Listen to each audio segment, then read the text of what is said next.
Chance, I said I'd get to a response, so here I go. The first couple of points I just took from your message. Paraphrase them as best I could. Each point you had roughly broken out into a paragraph. So the first one, religion as a progressive and slowly revealed body of knowledge. Just like, say, any form of rational inquisition like science.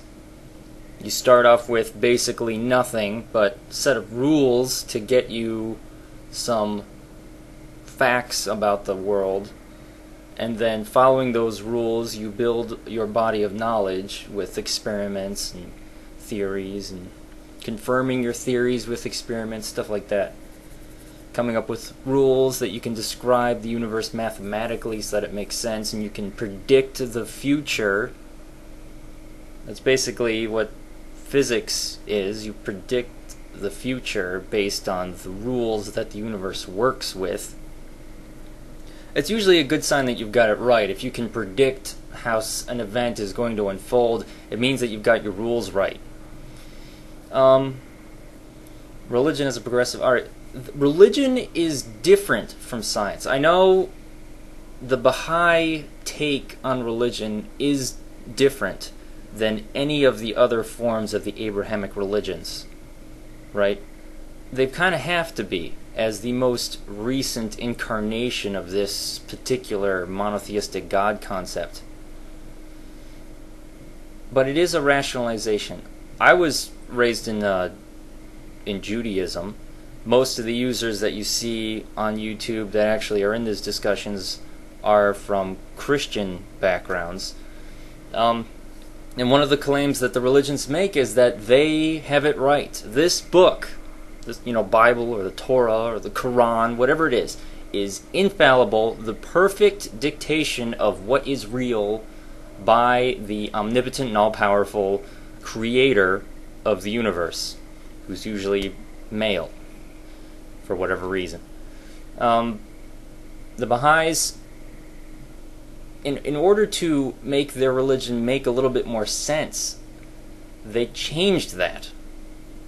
It's been a progressive thing. So each step that the Baha'is take, Judaism was right, and then Christianity was right, and then Islam was right, and now we're right.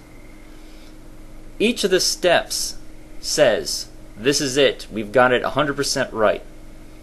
And then that's what Judaism says, and then Christianity goes, now, forget, we were wrong before, now we're 100% right. Islam does the same thing, and now Baha'i does the same thing, right? We've learned from our mistakes. That's how religion has been passed to us this is nonsensical. Religion, practically by definition, should get it right the first time. It's divinely inspired. There's no reason for God to get it wrong. There is no purpose that it serves. There's plenty of other places for free will to muck up our lives, for us to make decisions about what's right and what's wrong, and for us to behave or not behave ourselves.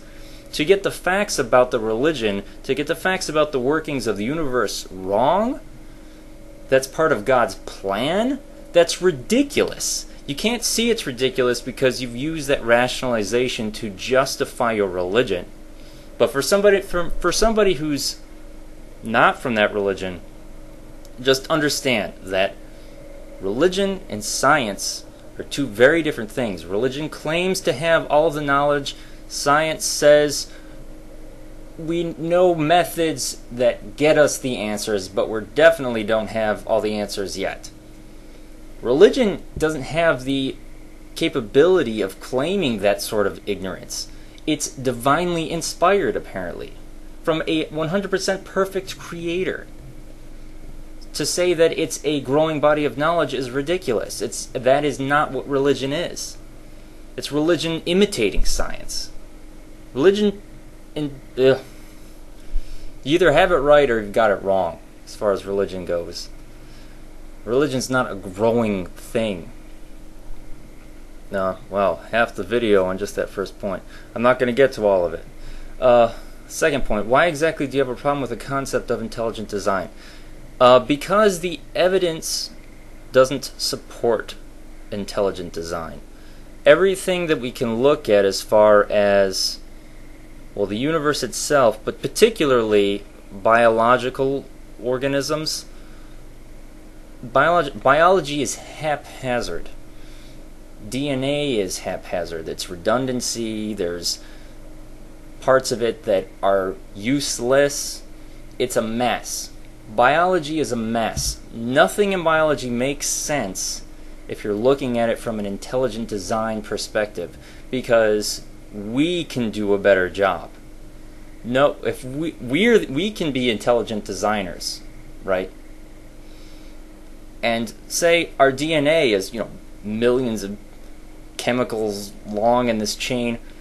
Most of it is just sitting there inert, not doing anything. We could come up with a more efficient system, but this blind bumbling around that chemistry has done for a few billion years to get to the point where we are now, there's no forethought there. It's just it just works, just do it. This works, yeah, throw it together, it works. That's what we have. That's what we are. That's what we're built from. If there was such a thing as intelligent design, it would be readily apparent when you look in a microscope. You'd be like, oh, that is good. That is really good. That is as efficient and simple and perfect as it could possibly be.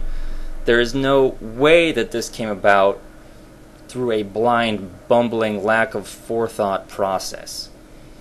But that is exactly what we see when we look in the microscope, when we look at the chemicals that make up our bodies. It's a mess. It's a real mess. It's a complicated mess, and it's hard for us to kind of wrap our heads around it.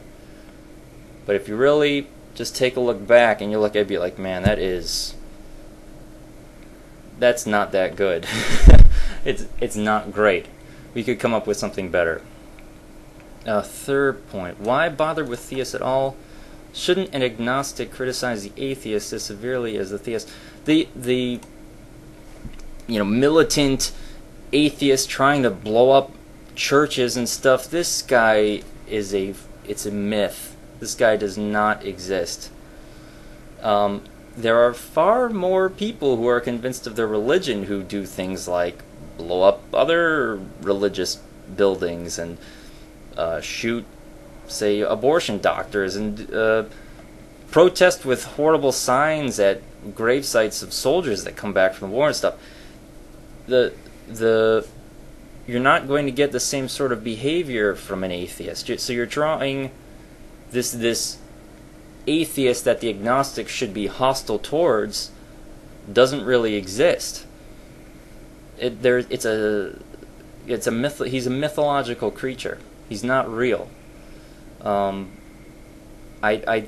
go ahead and try to find an atheist who is 100% certain that he's absolutely positively right, and even if presented with objective evidence that throws his view of the world into turmoil, he won't question it. He won't budge. He's too stubborn, right? He's too faithful in his atheism, right? Find him. Find that person. I think you're going to have a hard time. All right, next segment.